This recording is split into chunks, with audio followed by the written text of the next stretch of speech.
We start tonight with news of President Trump in South Korea, where a visit to the demilitarized zone and a meeting with North Korea's leader Kim Jong-un is in the works. Now, earlier, the president attended the G20 summit in Japan, where he agreed with China's leader to reopen trade war talks. CBS News' Kenneth Craig has the latest.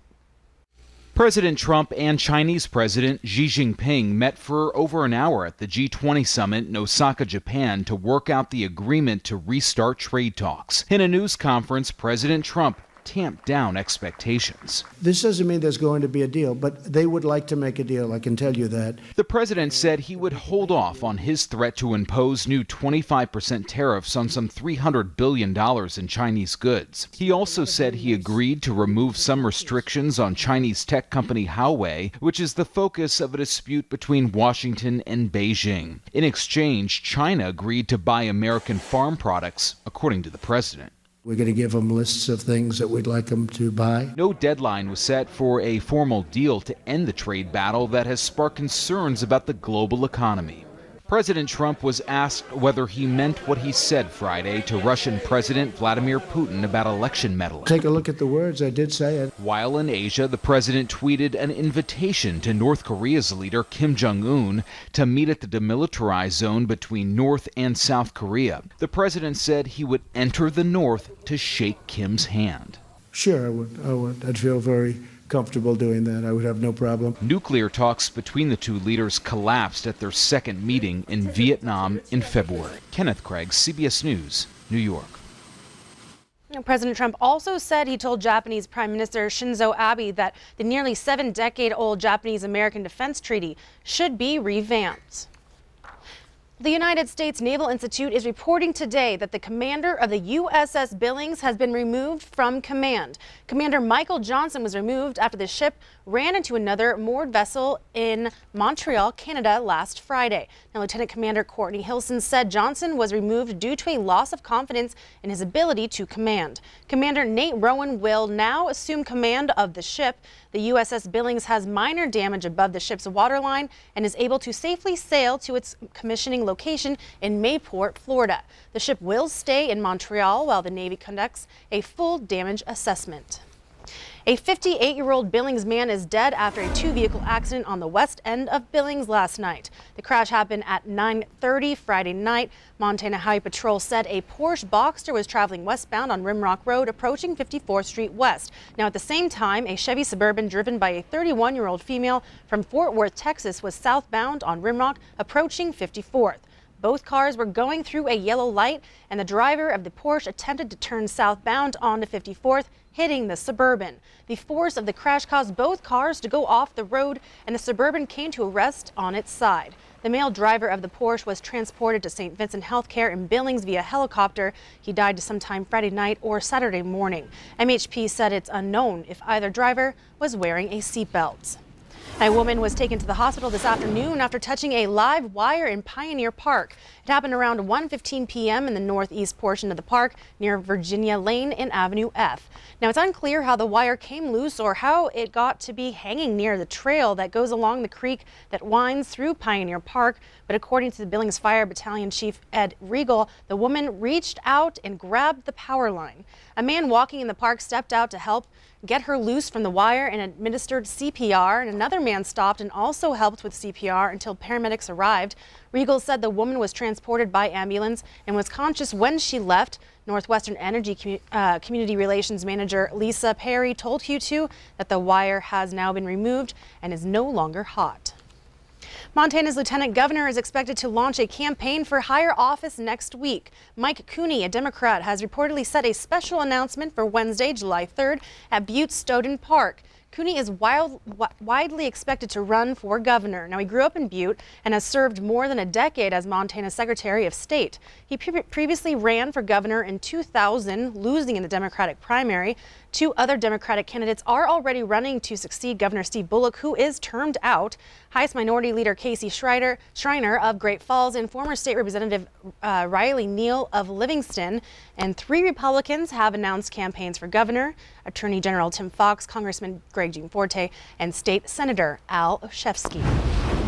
Turning now to weather with Rob. It's been a gorgeous day out, but last night there was quite the storm it was the northeast, right? It was, and in fact it happened, some of it happened after Ed McIntosh already signed off, so we have some storm reports from that. But let me show you what's happening right now. It's a beautiful evening. We've got a thunderstorm moving through central Montana right now to the north of Billings, but to the south of Lewistown. But you can see, other than that, skies are clear to partly cloudy. Just not much going on, kind of mild. Let me show you those storm reports, though, from last night. Kind of impressive. This happened around midnight.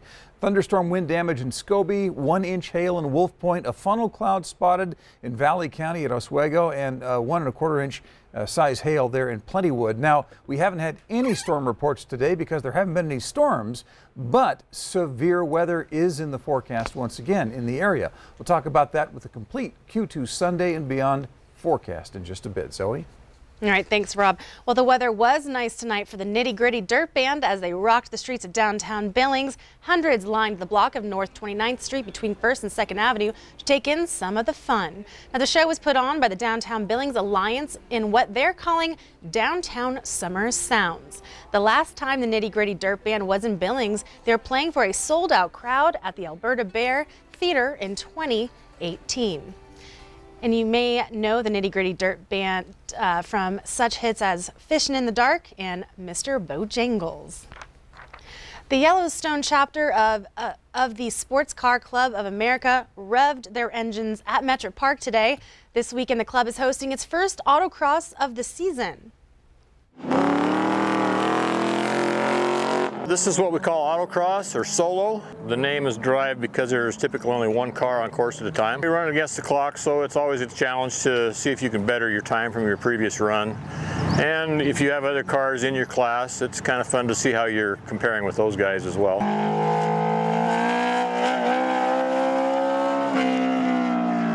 You can run pretty much everything from dedicated race cars on to your daily drivers. We've got a guy that runs a great big four-door sedan, Chrysler 300, big car. So yeah, there's basically a class for any car. It's just more or less for fun, you know. There's a few of us that are a little bit more serious about it than others, but it's all fun. We don't do any class championships or anything like that.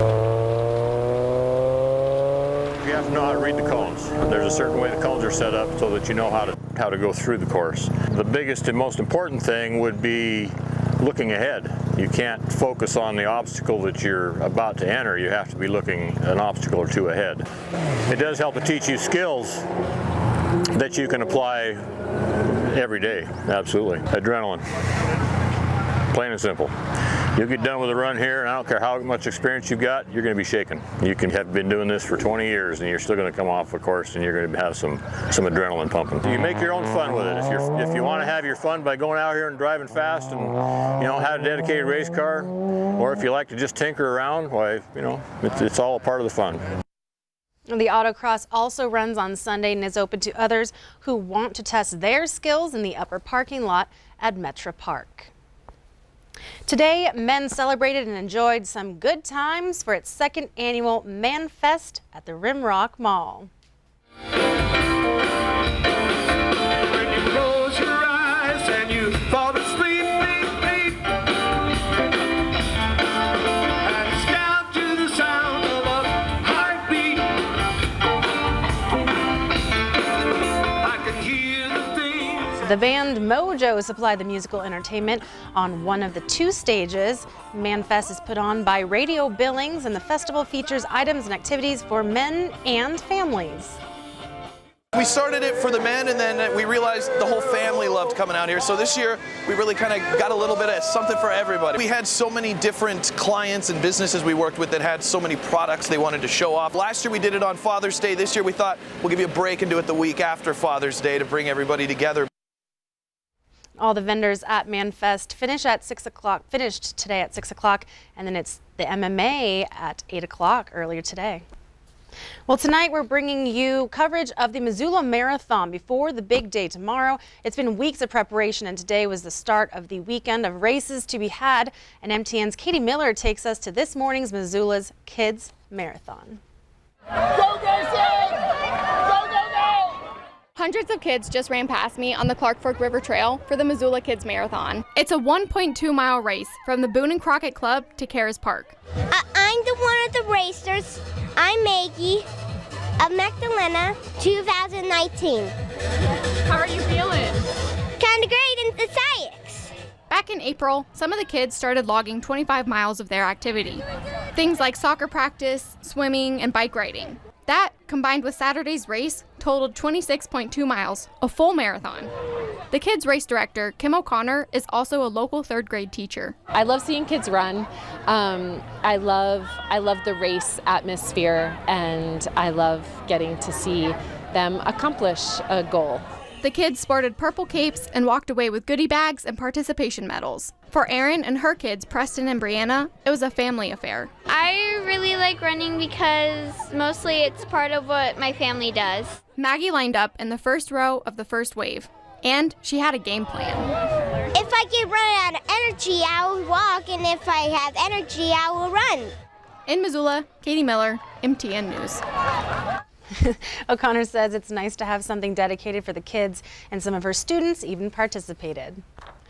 Stay with us, more to come on the 10 o'clock news. After the break, we take you to space, where science are taking studies above and beyond to learn about the human body using twins. Later in sports, the Mustangs looking for any kind of momentum.